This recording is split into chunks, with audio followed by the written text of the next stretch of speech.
예, 안녕하세요. 세 번째 영상입니다. 책의 중반이 넘어왔는데요. 책을 읽을수록 자신감이 붙고 있으신가요?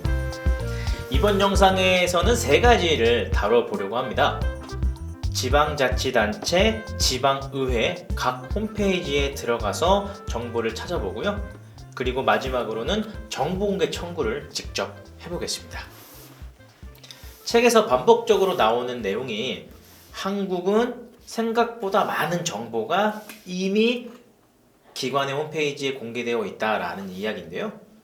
지방자치단체 홈페이지도 그렇습니다. 같이 한번 살펴보도록 하겠습니다.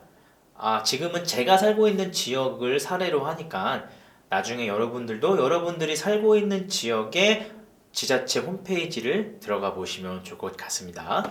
자, 저는 아산시에 살고 있으니까 아산시 홈페이지에 들어가 볼게요. 간단하죠? 네이버든 구글이든 검색 포털에 아산시 또는 아산시청이라고 검색하시면 바로 홈페이지가 나옵니다. 자, 클릭해 볼까요? 아산시 홈페이지에 들어왔습니다. 보통의 지자체 홈페이지는 지금처럼 팝업이 많이 뜰 거예요. 다 닫아주시고요.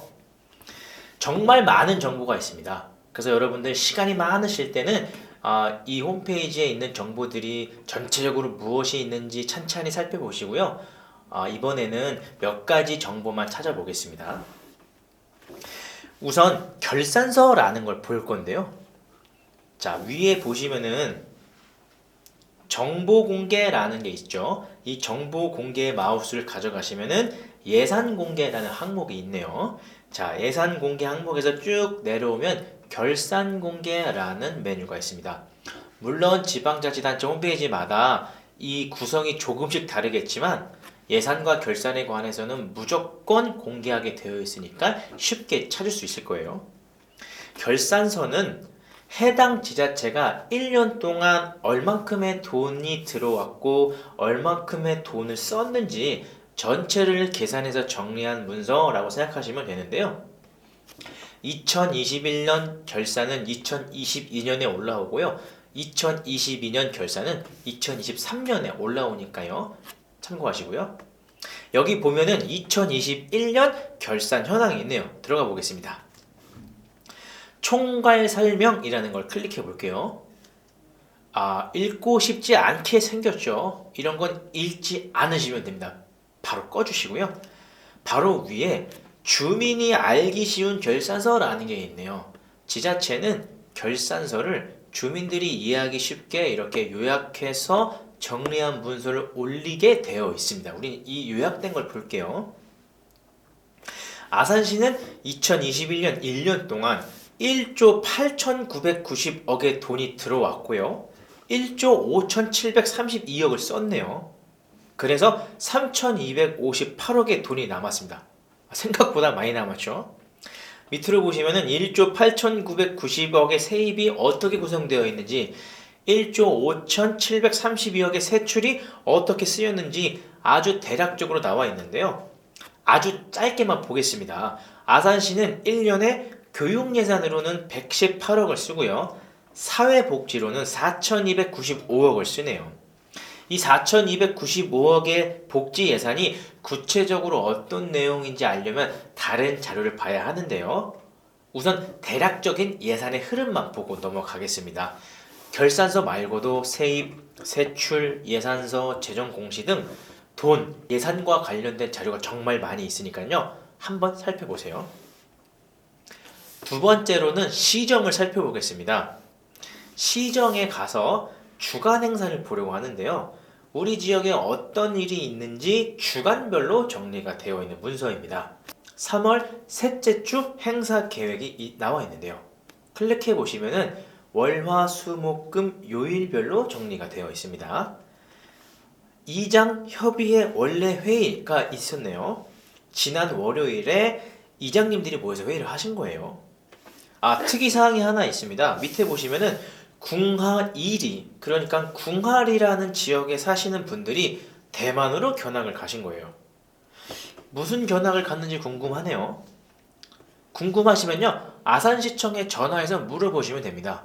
이분들이 왜 가셨고 뭐 때문에 가신 거고 누가 간 거고 예산이 얼마나 쓰였나요? 라고 물어보시면 됩니다. 3월 17일에는 대흥 1, 2 어르신들이 목포로 여행을 가셨고요. 3월 18일에는 농업 경영인의 분들이 전북 부안으로 견학을 가시네요. 날씨가 좋아서 그런지 많이들 놀러 가십니다. 여러분들, 시에서 제공하는 주간 업무 계획에 나와 있는 계획들은 대부분 시 예산으로 쓰이는 겁니다. 그래서 여러분들이 궁금하면 물어보시는 게 당연한 거고 여러분들의 권리입니다. 세 번째로 주 월간 업무 보고를 보려고 합니다. 이게 주간으로 나오기도 하고 월간으로 나오기도 하는데요. 아산시는 월간으로 자료를 올리네요. 이 자료는 주로 시장님이 어디 가시는지가 나오는 자료입니다. 첫 번째로는 참여자치위원회 행사가 있네요. 3월 6일 시장님이 임원진과 식사를 합니다. 바로 밑에 보면은 시장님이 브리핑하는 얘기도 있고요. 5번에 보시면은 국립경찰병원 성공 건립을 위한 협약 체결을 하는데요. 아산시장, 충남도지사, 경찰청장, 경찰병원장 등 주요 인사들이 경찰 인재개발원에 모이네요. 좀 많이 내려와서 19페이지에 보면요. 이통장 역량 강화 워크숍을 가네요. 이장님, 통장님들이 역량 강화를 위해서 2박 3일간 제주도에 다녀오시는 거죠. 무슨 역량을 강화하는지 모르겠지만요. 아까 결산서에 나와 있듯이 아산시가 1년에 1조 5천억이 넘는 돈을 쓰는데 어디에 어떻게 쓰이는지 궁금하잖아요. 그런 내용들을 이렇게 확인하실 수가 있는 겁니다. 우리가 낸 세금 어떻게 쓰이는지 궁금하잖아요. 이렇게 아산시 홈페이지에서 자료들을 통해 확인할 수가 있는 거죠. 이번에는 지방의회 홈페이지에 들어가 볼게요. 마찬가지로 제가 사는 지역인 아산시 의회 홈페이지에 들어가 보겠습니다. 마찬가지로 아산시 의회라고 검색하시면 바로 상단에 뜨고요. 클릭하시면요. 지금은 회기 중이라서 팝업이 뜨는데요. 넘어가시고요. 위에 보시면은 회의록이라고 나와 있는데요. 시의회, 지방의회 홈페이지에서 가장 중요한 정보는 이 회의록에 있습니다. 시의원들이 회의하는 동안 어떤 말을 했는지, 무슨 말을 했는지, 어떤 관심이 있는지 확인할 수 있는 자료인데요. 의회운영위원회, 예산결산특별위원회, 건설도시위원회 이렇게 위원회별로 나와 있습니다. 의원들이 모여서 전체 회의를 하기 전에 소그룹별로 회의를 하거든요. 그 소그룹을 상임위원회라고 하는데요. 이 상임위원회별로 회의가 정리되어 있는 거죠. 한번 들어가 볼까요? 회의록 다운이 가능하고요. 특정 키워드로 검색을 할 수도 있습니다. 그리고 그 해당 회의에서 어떤 안건을 다루는지 안건 목록도 나와 있고요. 그 회의에 참여한 의원들에게 어떤 참고 자료가 배부되어 있는지도 나와 있네요. 전남수 의원이라는 분이 아산시의 기획예산과장한테 질문을 하네요. 아산문화재단에 관해서 질문을 하는데요. 이분은 아산문화재단에 관심이 많은 것 같습니다. 그런데 여러분들이 이 회의록을 전체를 볼 필요도 없고 볼 수도 없습니다. 왜냐면 재미가 없거든요. 그래서 여기서 중요한 거는 의회 의원들이 아산시정에 대해서 어떤 문제 제기를 하고 있는지, 그리고 서로 무슨 대화를 했는지가 항상 공적으로 기록이 되어 있고 상시적으로 공개되어 있다는 점이 중요한 거죠. 그래서 내가 궁금한 내용이 있으면 특정 키워드로 검색을 해보시는 게 효율적이겠죠. 회의록은 이 정도로 보고요. 회의록 목록에 가시면 5분 자유 발언이라는 게 있습니다. 이 5분 자유 발언은 의원이 중요하다고 생각하는 내용을 회의할 때 발표하는 거예요. 그래서 이 5분 자유 발언을 통해서 해당 의원이 어떤 관심사가 있는지, 어떤 주민들의 의견을 대변하고 싶은지 알 수가 있는 거거든요. 한번 볼까요? 최근 5분 발언을 보면 김미성이라고 하는 시의원이 아산시가 본 예산으로 잡혀있던 교육예산 10억을 집행하지 않은 것에 대해서 비판하는 내용이 담겨져 있네요. 그리고 아래에 보시면은 아산시 공무원들이 너무 힘들게 일하고 있다 이런 내용도 있고요. 이렇게 우리 동네 지역 의원들이 어떤 관심사가 있는지는 이 5분 자유 발언을 통해서 확인할 수가 있습니다. 이것 말고도 시의회에 여러 자료가 있으니까요. 그것도 천천히 살펴보시고요. 이번에는 정보공개 청구를 한번 직접 해볼까 하는데요. 정보공개 청구가 무엇인지 이미 알고 있거나 해본 적이 있는 분들은 편하게 사용을 하시겠지만 한 번도 정보공개 청구를 해보지 않은 분들도 있잖아요. 그런 분들은 정보공개 청구라고 하면 괜히 겁이 나기도 하고 무섭기도 한데요. 전혀 그럴 필요가 없습니다. 누구나 할 수 있는 정보공개 청구 한번 같이 해볼게요. 마찬가지로 네이버든 구글이든 검색 포털에 정보공개 청구라고만 검색을 하시면은 정보공개 청구를 할 수 있는 정보공개 포털이 나옵니다. 자, 이 포털에 들어가면요. 가장 상단에 검색을 할 수 있는 키워드 바가 있는데요. 이것도 내가 궁금해하는 정보가 이미 공개되어 있는지 한번 검색해보라 라는 의미일 건데요. 우리는 실제로 정보공개 청구를 해볼 거니까 우측에 있는 청구 슬러시 소통을 클릭해보죠. 그걸 클릭해보시면은 청구 신청이라는 게 보이실 겁니다. 이 청구 신청을 눌러볼게요. 회원 가입을 해도 되고 비회원으로도 청구를 할 수 있는데요. 물론 회원 가입을 하는 게 나중에 청구한 내용을 확인하거나 조회하는 데 유리하지만 처음 해보는 거니까 한번 비회원으로 해볼게요. 내국인이신 분들은 그냥 내국인에 체크를 하신 상태에서요. 이름, 생년월일, 주소, 전화번호, 이메일 입력하신 후에 개인정보, 고유식별 수집 관련 동의를 눌러주시고요. 확인 눌러보겠습니다. 여기서부터 어려울 수 있는데요. 여기 나오는 주제나 내용이 정확하지 않아도 괜찮습니다. 정확하지 않다고 해서 여러분들한테 누가 뭐라고 하지 않으니까요. 당당하게 겁내지 말고 써보시면 되는데요. 우리가 맨 처음 영상에서 식품비 단가를 찾다가 못 찾았잖아요. 그래서 정보공개 청구 얘기를 잠깐 했었는데 이 식품비 단가를 한번 청구해보죠. 처음에 봤던 기사 다시 돌아가 보겠습니다. 그 기사에 보면요. 2022년 1학기 시도별 초중고 무상급식 식품비 단가 현황이라는 정확한 표현이 나와 있잖아요.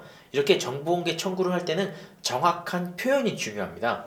어느 시기에 어떤 정보를 원하는지 알아야 그 정보를 주는 기관 입장에서도 편하게 정보를 줄 수 있거든요. 자, 그러면은 아마도 교육부가 이 정보를 가지고 있으니까 주제는 교육이라고 하면 되겠네요. 그리고 제목은 아까 말씀드린 것처럼 2022년 1학기 시도별 초중고 무상급식 식품비 단가 현황이라고 하고요.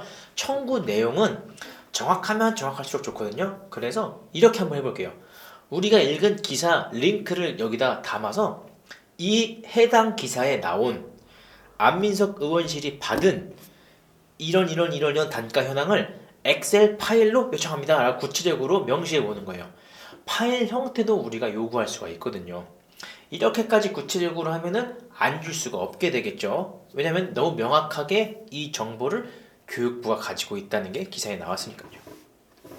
그리고 이 밑에 있는 청구 비밀번호는 내 청구가 잘 진행되고 있는지 조회할 때 필요한 거니까요. 기억하시고요. 청구 기관은 아까 교육부였으니까요. 교육부라고 검색을 하시면은 해당 기관들이 나오는데요. 교육부 클릭하실게요. 그리고 공개 수령 방법이 있는데요. 편하게 가면 좋겠죠. 우리가 교육부에 직접 가거나 출력물로 받을 게 아니니까 전자 파일 형태로 수령 방법은 메일로 체크를 할게요. 정보통신망으로 받고요.